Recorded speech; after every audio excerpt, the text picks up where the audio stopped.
Hello everyone. कल हम लोगों का संधि और समास टॉपिक रह गया था। एक्चुअली संधि मैंने बताया था कि संधि हमारी 3 टाइप्स की होती है। ठीक है, स्वर संधि, व्यंजन संधि एंड विसर्ग संधि। तो स्वर संधि कल मैंने जो वीडियो अपलोड किया था उसमें थी, ठीक है, इंक्लूड किया था।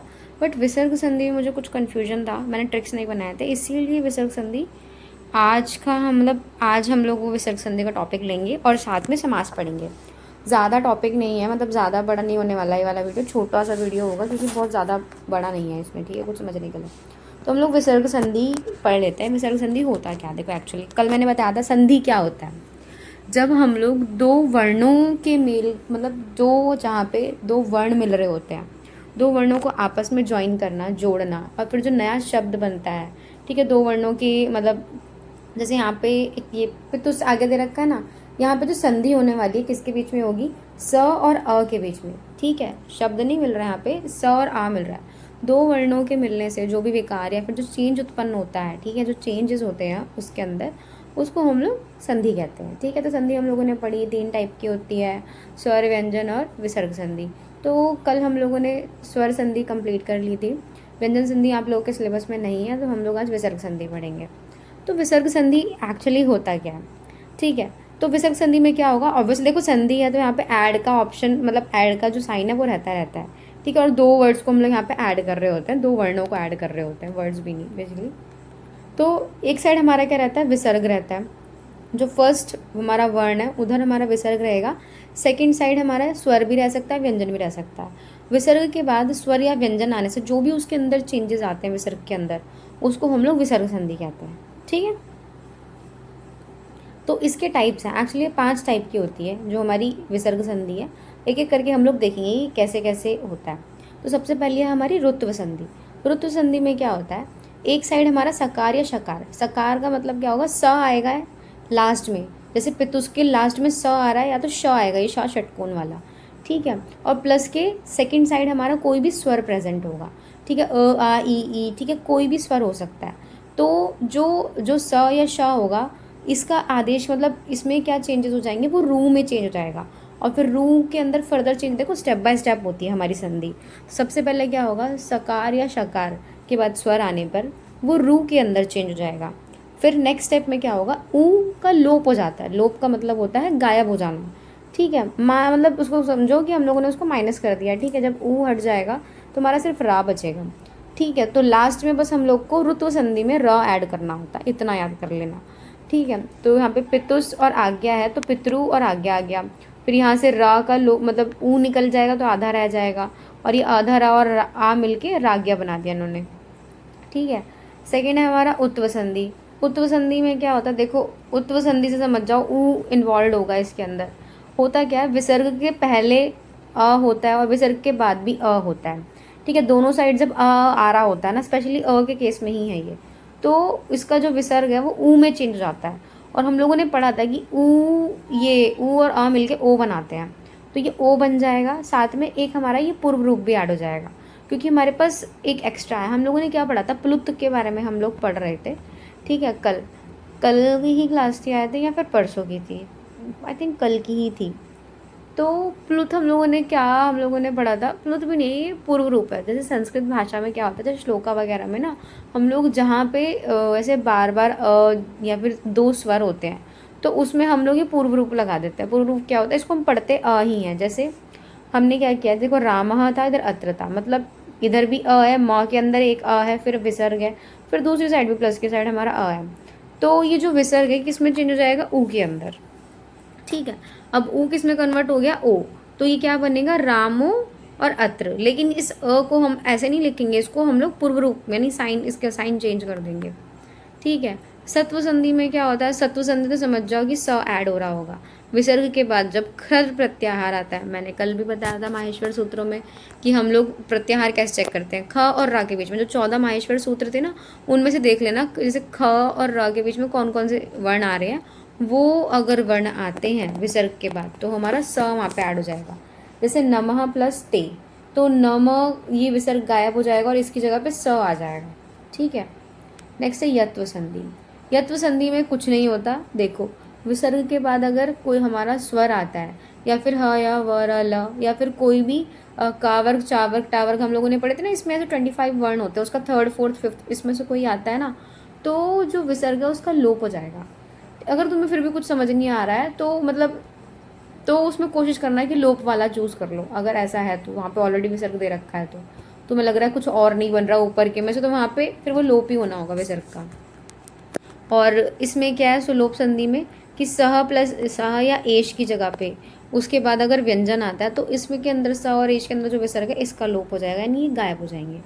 तो विसर्ग से तुम्हारे क्वेश्चन ऐसे ही आएंगे, तुम्हें कोई भी संधि करने के लिए दे दी जाएगी या संधि विच्छेद करने के लिए दे दिया जाएगा और उसमें से बताने को बोल देंगे कि इसमें से कौन सा करेक्ट संधि विच्छेद है या करेक्ट संधि है। ठीक। और नेक्स्ट है हमारा समास। समास क्या होता है? सम संक्षिप्त प्लस आशा यानी कथन। ठीक है, मतलब संक्षिप्तीकरण करने को हम लोग समास कहते हैं। संक्षिप्तीकरण का मतलब क्या होता है? किसी चीज़ को संक्षिप्त करके छोटा करके लिखना। मतलब हम लोगों ने बचपन में पढ़ा होगा, हिंदी में सब लोग पढ़ते आते हैं, जैसे पीत है अंबर जिसका, यहाँ पे कितने सारे वर्ड्स हैं? पीत है अंबर जिसका, 4 वर्ड्स हैं। ठीक है, हम लोगों ने जब बहुत सारे वर्ड्स को आपस में जोड़ देते हैं और एक नया शब्द बनाते हैं तो उसको हम लोग समास कहते हैं। तो पीत है अंबर जिसके का समास क्या बनेगा? ठीक है, पीताम्बर। ठीक है, इस एग्जाम्पल से थोड़ा सा याद रखना, अगर जो बच्चे भूल भी गए वैसे तो तुम लोग को याद होगा। ठीक है, तो क्या होता है जब हम लोग बहुत सारे शब्दों को आपस में ज्वाइन करके एक नया शब्द बनाते हैं तो उसे समास कहते हैं। संधि में हम लोग वर्णों को मिला रहे थे, समास में हम लोग शब्दों को मिला रहे हैं। ठीक, हमारे पास ये हो गया। हम लोग को इसमें क्या देखना है, समास के कितने टाइप्स होते हैं। तो समास के वैसे बुक के अंदर, मेरी बुक के अंदर 5 टाइप मेंशन्ड हैं, बट जनरली समास के 4 ही टाइप्स होते हैं। ठीक है, तो एक है अव्ययीभाव समास, दूसरा है तत्पुरुष समास, फिर तीसरा है द्वंद्व समास और बहुव्रीहि समास। अव्ययीभाव समास में क्या होता है? जैसे हम लोगों ने क्या पढ़ा था कि अव्यय कैसे होते हैं, ये चेंज नहीं होते कभी, ये अविकारी शब्द होते हैं। तो अव्यय कभी चेंज नहीं होने वाला है। तो अव्यय देखो, हाँ ये भी बता देती हूँ, इसमें ना समास के अंदर ऐसा होता है कि कुछ कुछ पद, मतलब ऐसा होता है, हमारे 3-4 वर्ड्स रहते हैं तो उसमें हम लोग ऐसे डिसाइड करते हैं कि इसके बेसिस पे कि फर्स्ट जो वर्ड है वो ज़्यादा इंपॉर्टेंट है या सेकंड पद वो इम्पॉर्टेंट है, तो उसके बेसिस पे हम लोगों ने ऐसे समास के प्रकार बना रखे हैं। जैसे हमारा पहला वाला है अव्ययी भाव। अव्ययी भाव में क्या है? पूर्व पद प्रधान होता है। जैसे पीत है अंबर जिसका, मैं एग्जाम्पल कर लूँ, उसका एग्जाम्पल लेती हूँ। मान लो जो पीत वर्ड है वो ज़्यादा इंपॉर्टेंट है तो वो अव्ययी भाव समास में आ जाएगा। तत्पुरुष समास में क्या ले लेते हैं हम लोग? तत्पुरुष समास में जैसे सामान्य पुरुष। ठीक है, हमारे लिए यहाँ पे इम्पॉर्टेंट क्या है? सामान्य या पुरुष? पुरुष इम्पॉर्टेंट है, तो जो दूसरा पद है वो प्रधान है, तो यहाँ पे तत्पुरुष आ जाएगा। अब जो तत्पुरुष होता है ये फर्दर 2 टाइप में डिवाइडेड होता है। ठीक है, मतलब 2 इसके भी, तत्पुरुष के भी 2 भेद होते हैं। एक होता है कर्मधारय, एक होता है द्विगु समास। ठीक है, अभी हम लोग आगे पढ़ेंगे ये होता है क्या। द्वंद्व समास में क्या होता है? दोनों ही पद प्रधान होते हैं और बहुव्रीहि में कोई तीसरा ही पद प्रधान हो जाता है, जो उसमें लिखा भी नहीं होता ना, कुछ ऐसा तीसरे की तरफ वो लोग आदेश करते हैं। तो अव्ययी भाव में क्या हुआ? पहला पद प्रधान हो गया, तत्पुरुष में दूसरा, द्वंद्व में दोनों और बहुव्रीहि में कोई अन्य पद प्रधान होता है।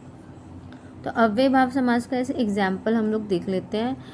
मतलब अव्ययी भाव समास में क्या होगा? अव्यय जैसे हम लोगों ने पढ़े थे ना, तो याद रख लेना कि जो अव्यय, इसको हम पहचानेंगे कैसे? अगर ऐसा क्वेश्चन आता है कि कोई भी तुम्हें समास दे दिया करके, ठीक है, समास वाला वो कोई वर्ड लिखा हो, तुमसे पूछा जाए कि ये कौन सा भेद है, मतलब क्या है, ये तत्पुरुष समास है, द्वंद्व समास है, तो इस चीज़ से तुम पता लगा सकते हो अगर आगे का जो वर्ड है वो अव्यय है तो मतलब वो हमारा क्या है? अव्ययी भाव समास।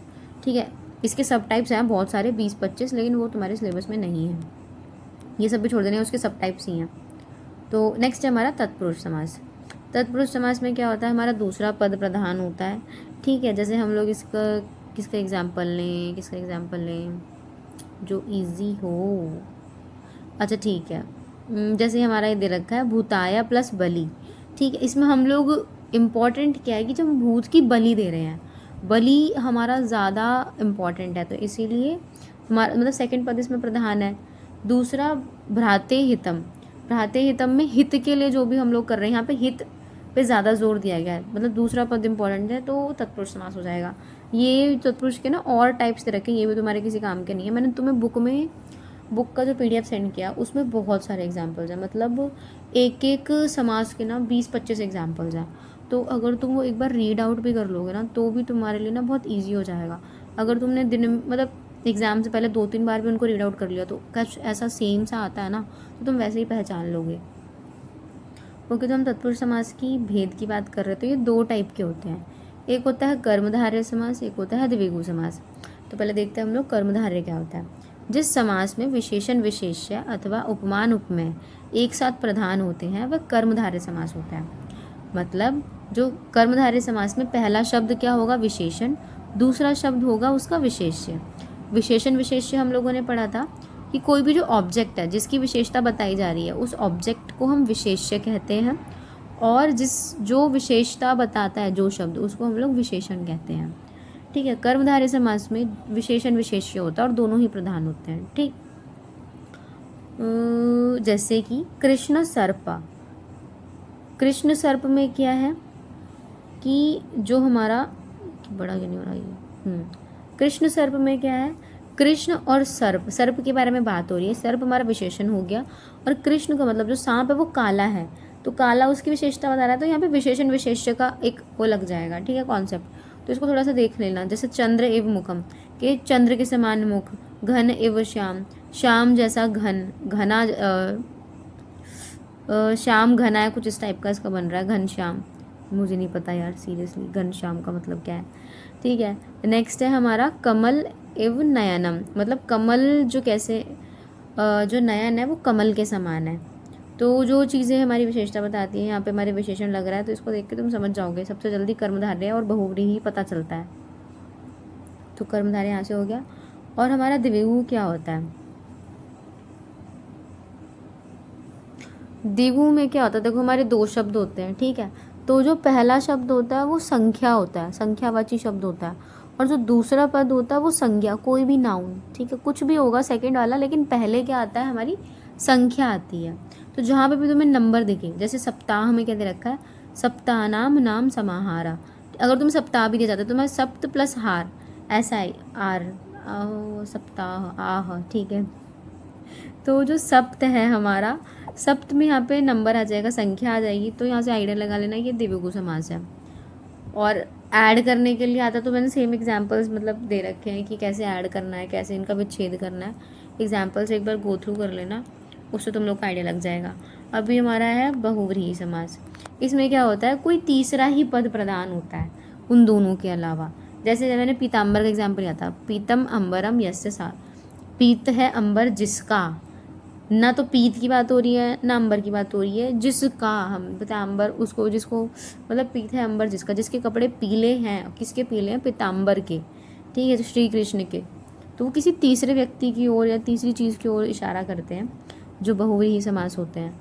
नेक्स्ट हमारे द्वंद्व समास, हमने क्या पढ़ा कि इसमें दोनों ही पद प्रधान होते हैं। तो इसके बिना फर्दर 3 टाइप्स होते हैं, एक होता है इतरेतर, एक होता है समाहार, एक होता है एक शेष। इतरेतर में क्या होता है, परस्पर मिले हुए पदों का एक पद में अन्वय होना, मतलब बहुत सारे पद प्रेजेंट हैं। ठीक है, जैसे यहाँ पे वाला एग्जांपल देखो, ये इसका इतरेतर का, अब ये पढ़ के दे, जैसे माता, माता पुत्रश्च, मतलब माता और पुत्र आपस में 2 हमें वर्ड्स दे रखे हैं, इनको हम लोग मिला के कैसे लिख दिया, माता पुत्रो। तो मतलब क्या, जैसे 2 या ऐसे लिखा हुआ है, माता पुत्रश्च पिताश्च, तो हम लोग क्या कर देंगे, माता पुत्र पिता को तीनों मिला के लिख देंगे। ठीक है, तो ऐसा होता है इतरेतर में कि तुम्हारे जितने भी वर्ड्स दे रखे हो, शब्दों को परस्पर मिला के लिख देना सिंपल, उसको हम लोग इतरेतर कहते हैं। समाहार में क्या होता है, हम लोग समाहार में च से संबोधित करते हैं, मतलब और ऐड करते हैं। जैसे पाणी चा पादो चा, मतलब पानी और पाद, तो पानी पाद हो जाएगा। एक शेष में क्या होता है, 2 या 2 से अधिक शब्द समास के रूप में मिलते हैं और उसमें एक ही शेष बचता है। यहाँ पे मिल तो 2 या 2 से ज़्यादा शब्द रहे आपस में, लेकिन जो रहता है लास्ट में वो सिर्फ एक ही रहता है। जैसे ते का मतलब हम लोगों ने क्या पढ़ा था, ते, जैसे ता ते अंति, ऐसे हम लोगों ने पढ़ा था। ते का मतलब होता है उसको हम बहुवचन के लिए यूज़ करते हैं। ठीक है, तो सह च, इसको जब तुम ब्रेक डाउन करेंगे, सह च ऐसा होएगा।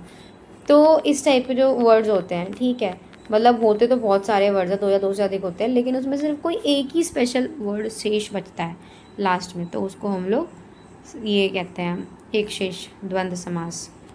तो बस हमारे समास में यही था। अगर इसके सब टाइप्स में इतने इंपॉर्टेंट नहीं है तो देखो कर्मधारय, बहुव्रीहि, द्वंद्व। द्वंद्व एक तुम्हें पता होना चाहिए, और हमारा बहुव्रीहि तत्पुरुष हो गया, और साथ में हमारा अव्ययभाव समास हो गया।